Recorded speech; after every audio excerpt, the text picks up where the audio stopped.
नव नव भक्ति संगीतक आनंद लेबऽ के लेल हमर यूट्यूब चैनल मैथिली लाइव शो ऑफिशियल के लाल बटन के दबा कऽ सब्सक्राइब करू आ हे घंटी के निशान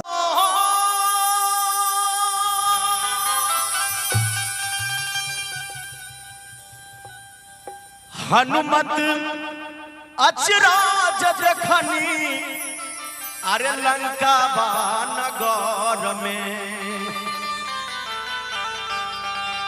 बड़ा ही अचरज देखता है उस लंका नगरी में। हनुमत अचराज देखनी अरे लंका नगर में। एक बार दोनों हाथ उठाएंगे हनुमान जी के लिए सभी आदमी बोले पवन सूत हनुमान की। हाथ नीचे नहीं करेंगे जी हाँ कन्या हो सब मैं बहन सब हो सब दोनों हाथ उठाइयो और ताली बजेबे दोनों हाथ ऊपर उठा के भैया है दुखी भैया। विभीषण जी के घर में ना हे हनुमत अचरज देखली लंका नगर में। विभीषण जी के घर में ना हे हनुमत अचरज देखली लंका नगर में। विभीषण जी के घर में ना जय हो ताली बजा के भैया।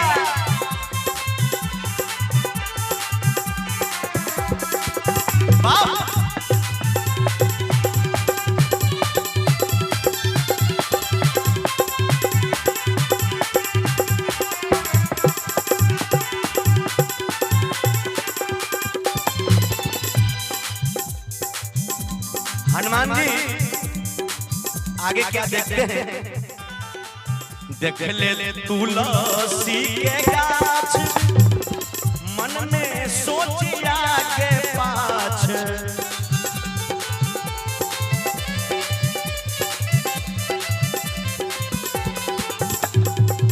हनुमान जी उस तुलसी को पेड़ को देखता है और मन में सोचता है क्या। देख ले तुलसी के गाछ मन में सोचिया के पाछ।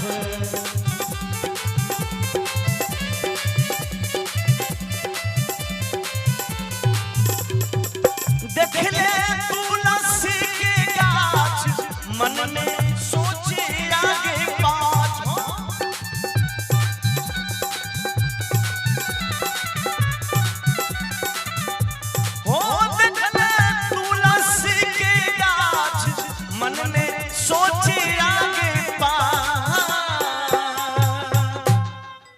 हनुमान जी सोचते हैं मन ही मन जे हे भगवान इस लंका निश्चर में तुलसी का पेड़ के बाहरी भजनिया अरे करते निश्चर में। हरि भजन करने वाला कौन है लंका नगरी में। के बाहरी भजनिया अरे करते निश्चर में।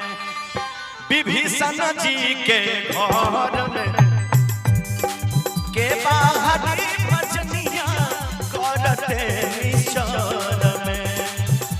विभीषण जी के घर में ना श्री राम।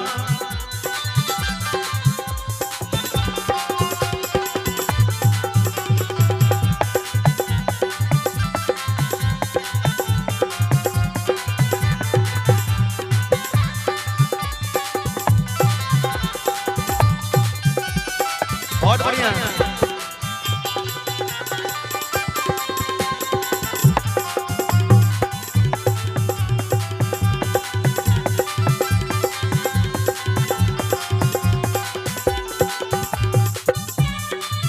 आगे हनुमान जी क्या करते हैं।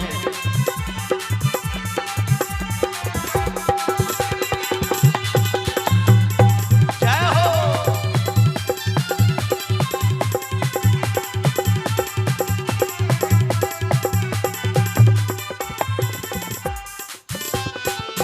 हनुमत ब्राह्मण रूपवा धइले उनका कुटिया में गइले।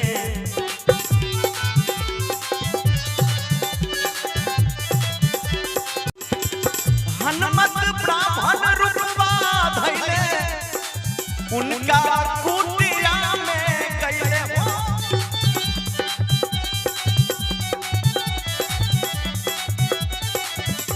हो साधु रूपवा धैले उनका कुटिया में कैले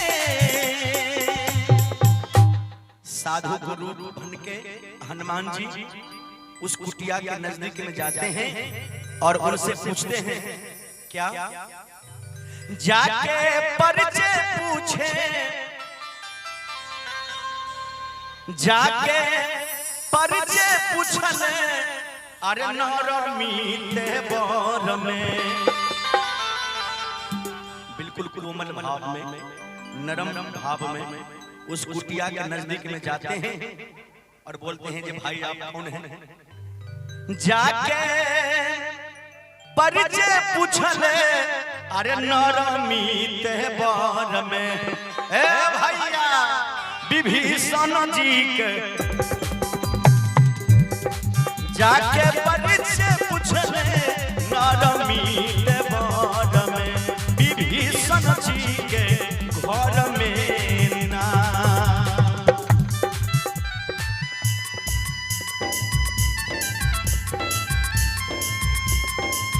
आए है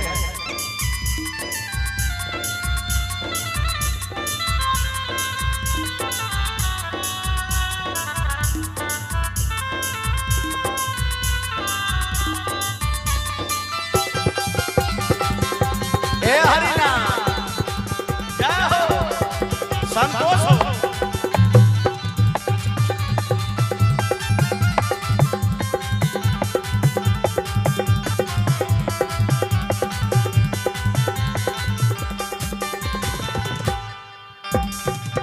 विभीषण जी परिचय बताते हैं जे हे हनुमान मैं रावण का भाई हूं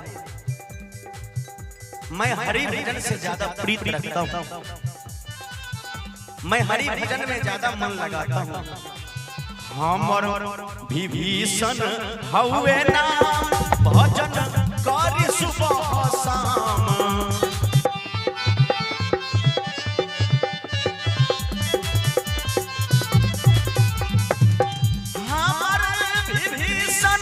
हउए नाम भजन करेले सुबह शाम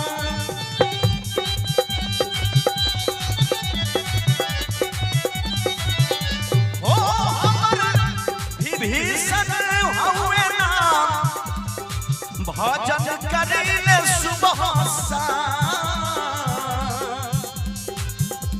और ए हनुमान मुझे हरि भजन करने में बहुत अच्छा लगता है बहुत मन लगता है और कहते हैं मोर विभीषण हुए ना मंजया चुबा फसले भगती लहर में विभीषण जी के घर में शंभु यादव डुबले भगती लहर में विभीषण जी के घर में ना शंभु यादव डुबले भगती लहर में विभीषण जी के घर में ना विभीषण जी के घर में ना विभीषण जी के घर में ना विभीषण जी